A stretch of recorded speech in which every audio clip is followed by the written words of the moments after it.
Hello everyone, welcome back to my YouTube channel study with Prakash sir Dungarpur. दोस्तों, आज हम पढ़ेंगे क्लास 12 का chapter 6 on reading in relation to literature. साहित्य के संदर्भ में पठन पाठन पर विचार कि साहित्य को हम कैसे पढ़ें, उसके बारे में इसमें महत्वपूर्ण जानकारी दी है लेफ्केडियो हर्न ने। उसका ट्रांसलेशन पढ़ेंगे। ट्रांसलेशन के पहले भाग को आज अपन शुरू करते हैं। दोस्तों, मेरे चैनल पर कक्षा 1 से 12 तक के कई सारे वीडियो उपलब्ध हैं। आप लोग अपने स्वयं के लिए या अपने भाई बहन जो पढ़ रहे हैं उन सब के लिए वीडियो मेरे चैनल पर उपलब्ध है, और उन सब की पूरी जानकारी के लिए आप लोग मेरे चैनल की प्लेलिस्ट में देखें। और आपकी कक्षा 12वीं के लिए जो वीडियो उपलब्ध हैं वो यहाँ पर मैंने बैनर में भी बता रखे हैं, और ज्यादा जानकारी के लिए आप मेरी प्लेलिस्ट को देखें। वहां पर बहुत सारे वीडियो आपके लिए उपलब्ध हैं जो आपके कोर्स में आपको पूरी तरह से मदद करेंगे। तो आइए शुरू करते हैं। अबाउट द लेसन, पहले इस लेसन के बारे में देख लेते हैं। लेफ्केडियो हर्न 1852 to 1904 was an author of international fame and is best known for his writings about Japan। तो लेफ्केडियो जो हर्न जो है वो अंतरराष्ट्रीय ख्याति प्राप्त लेखक हैं। लेफ्केडियो हर्न जो है वॉज एन ऑथर यानी लेखक हैं, ऑफ इंटरनेशनल यानी अंतरराष्ट्रीय, फेम यानी ख्याति, प्रसिद्धि, तो अंतरराष्ट्रीय ख्याति प्रसिद्ध प्राप्त लेखक हैं। Is best known for his writing about Japan, तो जापान के बारे में अपने लेखन के लिए सर्वाधिक प्रसिद्ध हैं। बेस्ट नोन का मतलब क्या है? सर्वाधिक प्रसिद्ध हैं। किसके बारे में? जापान के बारे में उन्होंने जो लेखन किया है, जैसा कि चित्र में आपको दिख रहे हैं लेफ्केडियो हर्न, वो यानी सर्वाधिक प्रसिद्ध हैं। इन दिस एसे, और इस निबंध में लेफ्केडियो हर्न डिफाइंस, यहां पर लेफ्केडियो हर्न ने क्या किया है? डिफाइन किया है, परिभाषित किया है। डिफाइन का मतलब क्या है? उन्होंने यहां पर परिभाषित किया है the concept of reading. Concept का मतलब क्या है? अवधारणा। रीडिंग का मतलब पढ़ना, यानी पढ़ने की अवधारणा को उन्होंने यहाँ पर बताया है कि हमको पढ़ाई कैसे करनी चाहिए। विथ इट्स मीनिंग, उसका अर्थ, उसकी प्रक्रिया, प्रोसेस एंड एम, और उसका जो उद्देश्य है, लक्ष्य है। तो पढ़ाई है, उसका अर्थ, जो हम पढ़ रहे हैं उसका अर्थ, उसकी प्रक्रिया और उसके लक्ष्य क्या है, उसके अनुसार उसको कैसे पढ़ना, उसकी अवधारणा को उन्होंने यहाँ पर परिभाषित किया है बहुत अच्छे तरीके से। दोस्तों, बहुत महत्वपूर्ण ये टॉपिक है कि वास्तव में हमको कैसे पढ़ना चाहिए, इसके बारे में इन्होंने जानकारी दी है। पूरा महत्वपूर्ण वीडियो है, वीडियो को अंत तक देखें और इस टॉपिक को अच्छे से समझने का प्रयास करें। The author makes a distinction between the motives of a great critic and common person। लेखक ने the author makes a distinction, यहां पर डिस्टिंक्शन का मतलब क्या है? भेद, अंतर। लेखक ने यहां पर एक अंतर बताया है, बिटवीन यानी बीच में। किसके बीच में? Motives of great critic. Great critic, critic का मतलब होता है समालोचक। जो भी पढ़ता है और उसके बारे में अपने विचार प्रस्तुत करता है वो क्रिटिक कहलाता है। ए कॉमन पर्सन, एक सामान्य व्यक्ति, और एक जो चीज पढ़ी है उसके बारे में अपने विचार प्रस्तुत करता है, यानी महान समालोचक होता है, और एक सामान्य व्यक्ति होता है, कॉमन पर्सन। उनके बीच में जो है, उनके उद्देश्य जो हैं, उन उद्देश्यों के बीच में अंतर यहां पर किया है, यानी अंतर करता है।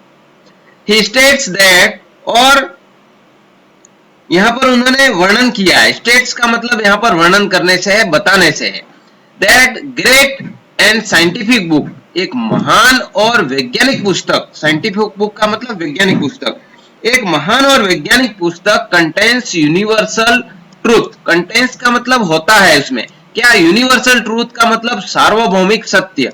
एक जो महान और वैज्ञानिक पुस्तक होती है उसके अंदर सार्वभौमिक सत्य होता है। सबलिम आइडियाज, सबलिम का मतलब उत्कृष्ट, तो उसके अंदर एक अच्छी पुस्तक में क्या है? उत्कृष्ट विचार होते हैं। That are applicable in every age, और जो एज का मतलब यहाँ पर उम्र से नहीं होकर के यहाँ पर युग से है, तो जो हर एक युग में लागू होते हैं। यानी कहने का मतलब एक महान और सार्वभौमिक वैज्ञानिक पुस्तक ऐसी होती है जिसमें सार्वभौमिक सत्य होता है और सबलिम आइडियाज यानी उत्कृष्ट विचार होते हैं, जो ऐसे विचार और ऐसे सार्वभौमिक सत्य जो हर युग में लागू होते हैं, वो एक अच्छी यानी महान और वैज्ञानिक पुस्तक होती है।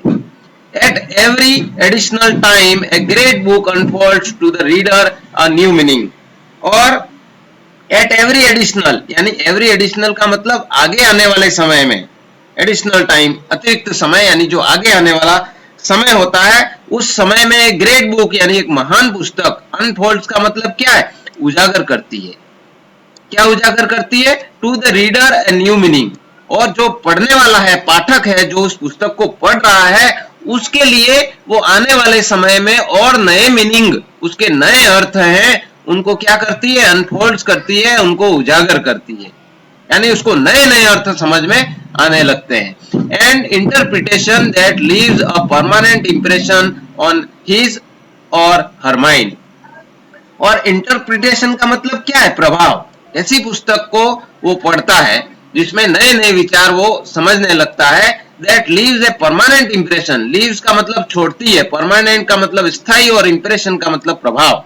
तो ऐसी पुस्तक है वो उस पर स्थायी प्रभाव छोड़ती है, हिज और हर यानी उसके मन पर, उसके दिमाग पर ऐसे प्रभाव छोड़ती है। तो ये सारी चीजें हम इस टॉपिक में पढ़ेंगे। दोस्तों, इस टॉपिक को ध्यान से पढ़ें और एक आप अच्छे रीडर बनने का प्रयास करें, एक अच्छे विद्यार्थी बनने का प्रयास करें। कैसे आप ऐसी इन चीजों को प्राप्त कर सकते हैं, इसमें इस टॉपिक में बताया गया है। तो आइए शुरू करते हैं इस टॉपिक को। Very few person know how to read. बहुत कम लोग जो है पढ़ना जानते हैं। वेरी फ्यू पर्सन का मतलब बहुत कम लोग। नो यानी जानते हैं, हाउ टू रीड कैसे पढ़ा जाए, बहुत कम लोग ऐसा जानते हैं। Considerable experience with literature is needed before test and discrimination can possibly be acquired. Considerable experience यानी considerable यानी पर्याप्त, अत्यधिक, और experience का मतलब क्या है? अनुभव। तो पर्याप्त और अत्यधिक अनुभव with literature साहित्य के साथ में पर्याप्त और अत्यधिक अनुभव is needed, उसकी आवश्यकता होती है। हमें साहित्य को पढ़ना है तो उसके लिए हमारा पर्याप्त अनुभव होना चाहिए हमें, और अत्यधिक जानकारी होनी चाहिए साहित्य के बारे में। बिफोर टेस्ट एंड डिस्क्रिमिनेशन, हम जो रुचि और डिस्क्रिमिनेशन यानी विवेक के पहले कैन पॉसिबली बाय एक्वायर्ड, और उसी के द्वारा एक्वायर्ड का मतलब होता है प्राप्त करना। तो एक्वायर्ड का मतलब क्या है? प्राप्त करना। तो फिर हम उसके अंदर, साहित्य के अंदर जो भी उसको भेद करने की, उसको समझने की, उसको अंतर करने की उसका जो विवेक है, वो यानी रुचि और विवेक प्राप्त करने से पूर्व, हमारे अंदर रुचि और विवेक प्राप्त करने के पूर्व हमें साहित्य के साथ पर्याप्त अनुभव की आवश्यकता होती है। एंड विदाउट दिस, और इसके बिना, विदाउट दिस इसके बिना, it is almost impossible to learn how to read. और ये लगभग, ऑलमोस्ट का मतलब लगभग असंभव है। क्या? To learn how to read, किस प्रकार से पढ़ा जाए, उसको पढ़ना सीखना लगभग असंभव है उसके बिना। नेक्स्ट है आई से, मैं कहता हूं, ऑलमोस्ट इम्पॉसिबल, मैं लगभग असंभव इसलिए कह रहा हूं। आई से, मैं कह रहा हूं, ऑलमोस्ट इम्पॉसिबल, लगभग असंभव मैं इसलिए कह रहा हूं कि since there are some rare man, क्योंकि कुछ दुर्लभ लोग होते हैं। There are some rare, rare का मतलब दुर्लभ, जो बहुत मुश्किल से मिलते हैं उसको दुर्लभ कहते हैं। तो कुछ ऐसे दुर्लभ लोग होते हैं, through a kind of inherited literary instinct are able to read very well even before reaching the age of 25। यानी ऐसे बहुत कम लोग होते हैं। कैसे लोग कम होते हैं? Through a kind of inherited literary instincts, ऐसे लोग जिनके पास में क्या? इनहेरिटेड, इनहेरिटेड का मतलब विरासत में, लिटरेरी का मतलब साहित्य, और इंस्टिंक्ट का मतलब क्या है? मूल प्रवृत्ति, सहज बोध, उनकी अंतर प्रेरणा होती है, वो उनके खुद के मन में ऐसी प्रेरणा होती है। ए काइंड ऑफ पर्सन, ऐसे व्यक्ति जो क्या है? जिनको विरासत में साहित्यिक अंतर प्रेरणा प्राप्त हो, आर एबल टू रीड, जो पढ़ने में समर्थ होते हैं, वेरी वेल यानी बहुत अच्छे तरीके से पढ़ने में समर्थ होते हैं even before reaching the age of 25 years, यानी 25 वर्ष की आयु तक पहुंचने से पहले ही वो इन सब चीजों को अच्छी तरह से पढ़ना और समझ सकते हैं, क्योंकि उनके अंदर ऐसी साहित्य उनको विरासत में मिली, ऐसे साहित्यिक गुण उनके अंदर पहले से होते हैं। ऐसे लोग बहुत कम होते हैं जो 25 वर्ष की आयु तक इन सब चीजों को अच्छी तरह से समझ सकें। दोस्तों, वीडियो अच्छा लगा हो तो आप लाइक जरूर करें। वीडियो देख रहे हैं उसके नीचे इस तरह का आइकन बना हुआ होता है हर एक वीडियो के नीचे, उस पर आप क्लिक करें और वीडियो को लाइक जरूर करें। But these are great exceptions, लेकिन इसमें भी क्या है, बहुत बड़े अपवाद हैं। ग्रेट का मतलब बड़े, एक्सेप्शंस का मतलब अपवाद हैं, उसके अंदर भी बहुत अपवाद हैं। And I am speaking of the average, और मैं सामान्य लोगों की बात कर रहा हूं। स्पीकिंग यानी बात कर रहा हूं द एवरेज, एवरेज का मतलब सामान्य, एवरेज औसत लोगों की बात कर रहा हूं। अधिकतर लोग जो जैसे होते हैं उनके बारे में बात कर रहा हूं। For to read the characters of the letters, क्योंकि वे किसी पाठ के अक्षरों की लिपि को पढ़ लेते हैं। Letters of the text, text का मतलब पाठ, कोई पाठ लिखा हुआ है और उसके अक्षर, उसके शब्दों को जो है वो पढ़ते हैं। Does not mean reading in the true sense, और सच्चे अर्थ में उसको पढ़ना नहीं कहते हैं। यानी हम कोई किताब है, उसके शब्दों को हम, उसके अक्षरों को हम पढ़ रहे हैं और केवल पढ़ ही रहे हैं, तो वो सच्चे अर्थ में वो पढ़ाई नहीं है। क्यों नहीं है उसके बारे में हम आगे और इस पाठ को पढ़ेंगे तो आप लोगों को अच्छी तरह से समझ में आ जाएगा। You will often find yourself reading words और कैरेक्टर्स ऑटोमेटिकली, और आप कई बार ऐसा देखते हैं, ऑफन यानी प्रायः, कई बार फाइंड योरसेल्फ, योरसेल्फ का मतलब स्वयं को, अपने आप को हैं, आप अपने आप को, स्वयं को यानी समझते हैं, देखते हैं कि रीडिंग वर्ड्स, आप शब्दों को पढ़ रहे हैं, कैरेक्टर्स अक्षरों को पढ़ रहे हैं ऑटोमेटिकली यानी स्वचालित तरीके से, आप शब्दों और लिखावट को पढ़ते हुए। आप कई बार किताब पढ़ रहे हैं, ऑटोमेटिक आपकी आंखों के सामने से शब्द गुजर रहे हैं, आप उनको पढ़ रहे हैं और आगे बढ़ रहे हैं।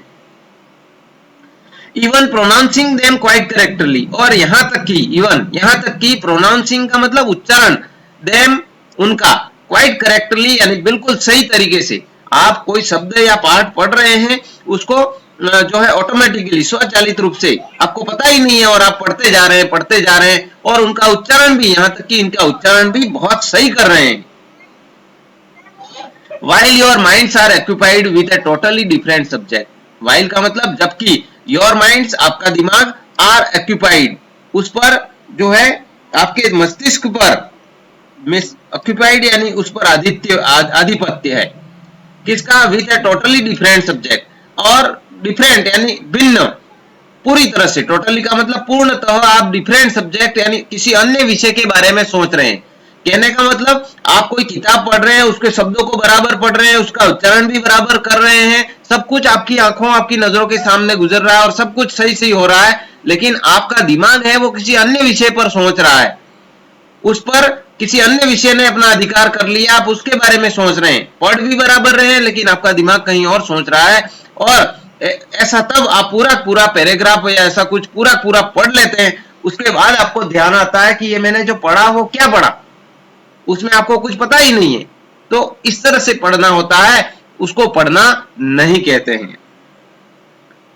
नेक्स्ट है, this mechanism of reading becomes altogether automatic at an early period of life, और पढ़ने की ये जो प्रक्रिया है, मैकेनिज्म का मतलब क्या है, पढ़ने की प्रक्रिया, ये जो पढ़ने की प्रक्रिया है, रीडिंग बिकम्स ऑलटुगेदर, ये क्या होती है, ऑलटुगेदर का मतलब पूर्ण रूप से, ऑटोमेटिक, ये पूर्ण रूप से स्वचालित होती है at an early period of life, हमारे जीवन के प्रारंभिक काल में, जब हम इसको पढ़ने की ये जो प्रक्रिया है वो जीवन के प्रारंभिक काल में पूरी तरह से स्वचालित होती है, ऑटोमेटिक होती है, हम उसको पढ़ते जाते हैं।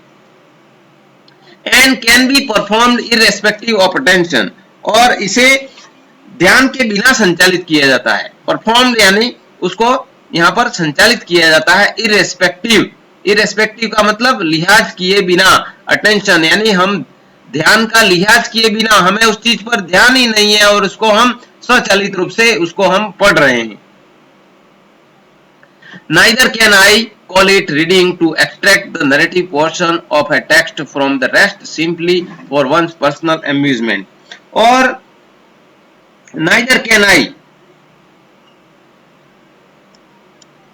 ना तो can I call it reading, ना तो मैं इसको पढ़ना कहता हूं, to extract the narrative portion, या फिर हम क्या करते हैं, narrative portion of a text, कोई पाठ है जिसको हम पढ़ रहे हैं और उसका जो नरेटिव पोर्शन होता है यानी कथात्मक भाग हो, कोई पाठ है और उसमें जो कहानी जैसा भाग है लिया गया है, उसमें वो कोई अवतरण लिया गया है, और from the rest simply of one's personal amusement, और दूसरे शब्दों में यानी हम क्या है, किसी पुस्तक को कहानी के लिए कहने का मतलब हम उसके कथात्मक भाग को ही simply for once personal amusement, हमारे केवल व्यक्तिगत आनंद का जो इस पाठ में लिखा हुआ है उसी चीज को हम ध्यान देते हैं, उसी को हम पढ़ पाते हैं, उसको भी मैं पढ़ना नहीं कहता। इन अदर वर्ड्स, और दूसरे शब्दों में to read a book for the story, यानी अन्य शब्दों में पुस्तक को कहानी के लिए पढ़ने को भी मैं पढ़ना नहीं कहता हूं, यानी किसी पुस्तक की कहानी है और उसको ही आप जानने के लिए उसको पढ़ रहे हो तो वो भी पढ़ना नहीं होता है जब हम उसको पूरी तरह से समझ नहीं पाते हैं। Yet most of the reading that is done in the world is done in exactly this way, और तथापि, yet का मतलब तथापि, most of the reading, जो संसार में जो रीडिंग यानी पठन पाठन का कार्य किया जाता है, that is done in the world, तो संसार में जो पठन का कार्य जो किया जाता है अधिकांशतः done in exactly this way, और इसी प्रकार से लोग पढ़ने का काम करते हैं, ऐसे ही पढ़ते हैं लोग। Thousand and thousands of books are bought every year, और हजारों से हजारों पुस्तकें प्रतिवर्ष, एवरी ईयर प्रति वर्ष लोगों के द्वारा खरीदी जाती हैं, एवरी मंथ प्रत्येक महीने खरीदी जाती हैं, I might say every day by people who do not read at all, और मैं यहां तक कि यह भी कह सकता हूं कि एवरी डे प्रतिदिन लोगों के द्वारा इस तरह की किताबें हैं, रीड एट ऑल उसको पढ़ने के लिए खरीदी जाती हैं, but who do not read at all, लेकिन वो उसको पढ़ते नहीं है, किताबें रोज खरीदते रहते हैं लेकिन उनको लाके रख देते हैं और उसको पढ़ते नहीं है। They only think that they read, और वे केवल ऐसा सोचते हैं कि वे उनको पढ़ते हैं।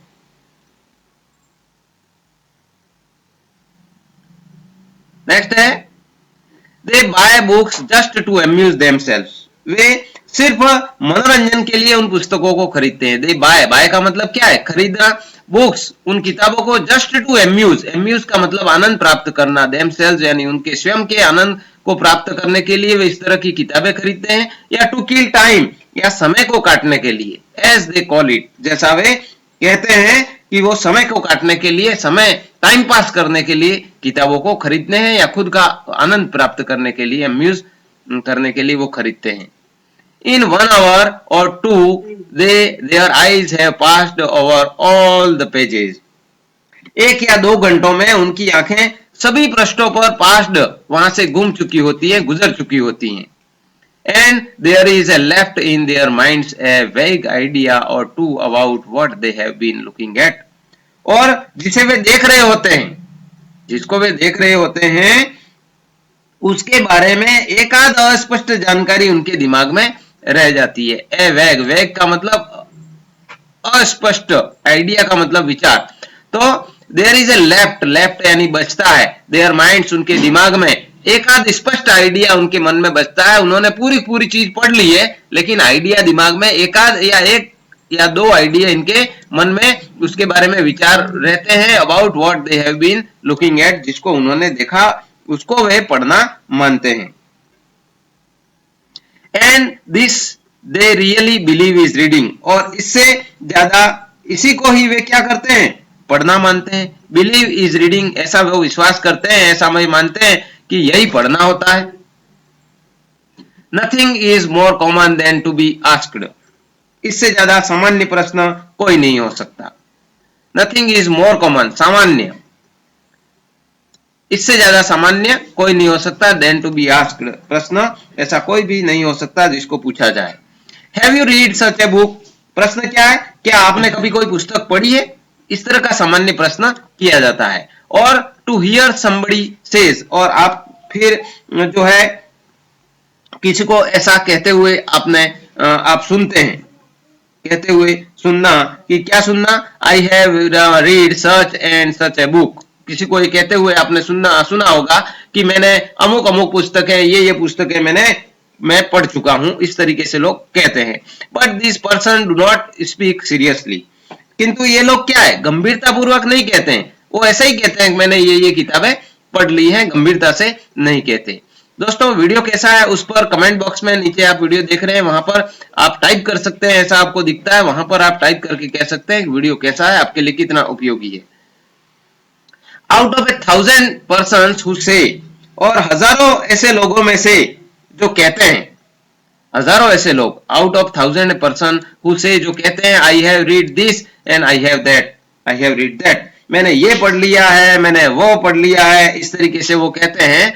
देयर इज नॉट वन, और एक भी ऐसा नहीं होता, देयर इज नॉट वन, एक भी ऐसा नहीं होता, परहैप्स एनी शायद who is able to express an opinion, जो उसने पढ़ा है, यानी जो कुछ वो पढ़ रहा है उसके बारे में कोई विचार व्यक्त करे, वर्थ हियरिंग, जो सुनने योग्य हो, about what he has been reading, यानी उसने जो कुछ भी पढ़ा है उसके बारे में वो कहता है मैंने ये पढ़ लिया, वो पढ़ लिया, लेकिन अगर उसको पूछा जाए तो शायद ही कोई ऐसा होगा, एक भी नहीं होगा जो उसने पढ़ा उसके बारे में कोई सुनने योग्य विचार उसके मन में हो और उस विचार को दूसरों को बताए, उसके सामने प्रदर्शित करे, तो फिर ऐसा पढ़ने का कोई मतलब नहीं होता है। Many and many a time, अनेक बार, I hear students say that they have read certain books, और मैंने विद्यार्थियों को कई बार ये कहते हुए सुना है। Hear यानी मैंने सुना है, स्टूडेंट्स को से विद्यार्थी कहते हैं they have read certain books, और उन्होंने कुछ जो अमुक किताबें वे पढ़ चुके हैं, ऐसा विद्यार्थी कहते हैं और इसको मैंने कई बार सुना है। But if I ask them, यदि मैं इनको पूछता हूं some questions, मैं उनको कुछ प्रश्न पूछता हूं रिगार्डिंग द बुक, वो जो जिस किताब को मैंने पढ़ा है, यूं कहते हैं उस किताब के बारे में मैं अगर उनसे प्रश्न पूछता हूं, आई फाइंड दैट, तो मुझे पता लगता है कि they are not able to make any answer, तो कोई भी प्रश्न का उत्तर देने में जो है उत्तर वो नहीं दे पाते हैं, और at best they will only repeat something that somebody else has said about what the thing that they have been reading, और at best यानी ज्यादा से ज्यादा they will only repeat, वे दोहराएंगे, केवल दोहराएंगे, something that somebody else has said, और ऐसी बात को दोहराएंगे जो किसी और व्यक्ति ने उस बात को कहा है, जो बताया उसी व्यक्ति की बात को वो दोहराएंगे, किसी एक व्यक्ति की बात उसने सुनी, वही बात वो भी दोहरा देगा। What the thing they have been reading, और उनकी जो उन्होंने पढ़ा उसके बारे में उनके सोच विचार क्या है उसके बारे में वो नहीं बता पाते। But this is not peculiar to students, लेकिन ये जो विद्यार्थियों के लिए विशिष्ट बात, किंतु यह विशिष्ट बात केवल विद्यार्थियों के साथ ही नहीं होती। This is not peculiar to students, विद्यार्थियों के साथ में ही ऐसी विशिष्ट बात नहीं होती। It is in all countries the way that a great public devours books, और सभी देशों में, it is in all countries यानी सभी देशों में, the way और इस प्रकार से, that the great public यानी बहुत बड़ी मात्रा में जो लोग हैं, devours books, divorce का मतलब निगलना, किताबों को निगलते हैं, यानी किताबों को ऐसे ही पढ़ जाते हैं। केवल स्टूडेंट की बात नहीं कर रहे, इस पूरी सभी देशों में इस तरह से लोग, इस पूरे संसार में लोग ऐसे ही किताबों को पढ़ लेते हैं, निकल जाते हैं। आई वुड से दैट, और मैं कहना चाहूंगा, the difference between a great critic and the common person is chiefly, मैं इस अंतर के बारे में कहना चाहूंगा कि एक समालोचक होता है जो किसी किताब को पढ़ करके उसके बारे में अपने विचार व्यक्त करता है, वो क्रिटिक होता है। तो एक महान समालोचक और सामान्य व्यक्ति, कॉमन पर्सन, सामान्य आदमी, is chiefly person is chiefly that, और उसके बीच में मुख्य रूप से अंतर यही है कि द ग्रेट क्रिटिक नोज, महान समालोचक जो होता है वो जानता है हाउ टू रीड, कैसे पढ़ा जाए, किसी किताब को कैसे पढ़ा जाए, and that the common person does not, और सामान्य व्यक्ति है वो उसको नहीं जानता है कि किताब को किस प्रकार पढ़ा जाए। No man is really able to read a book, कोई भी व्यक्ति वास्तव में पुस्तक पढ़ने में समर्थ नहीं है। एबल यानी समर्थ, नो मैन यानी कोई भी व्यक्ति इज रियली वास्तव में able to read a book, एक पुस्तक को पढ़ने में समर्थ नहीं होता है। Who is not able to express an original opinion regarding the content of a book, जो व्यक्ति, कोई भी व्यक्ति यानी उस पुस्तक को पढ़ने में समर्थ नहीं है। कौन पुस्तक को पढ़ने में समर्थ नहीं है? हु इज नॉट एबल, जो able to express an original opinion, जो मूल विचार है उसको व्यक्त करने में असमर्थ हो, वो पुस्तक को नहीं पढ़ सकता। रिगार्डिंग द कंटेंट्स, जो वो जिस कंटेंट को, जिस टॉपिक को और जिस विषय वस्तु को, किताब के जिस विषय वस्तु को उसने पढ़ा है और पढ़ने के बाद उस टॉपिक के बारे में, उस विषय वस्तु के बारे में अपने विचार है वो प्रकट नहीं कर सकता है, तो ऐसा कोई भी व्यक्ति जो पढ़ने में समर्थ नहीं होता है।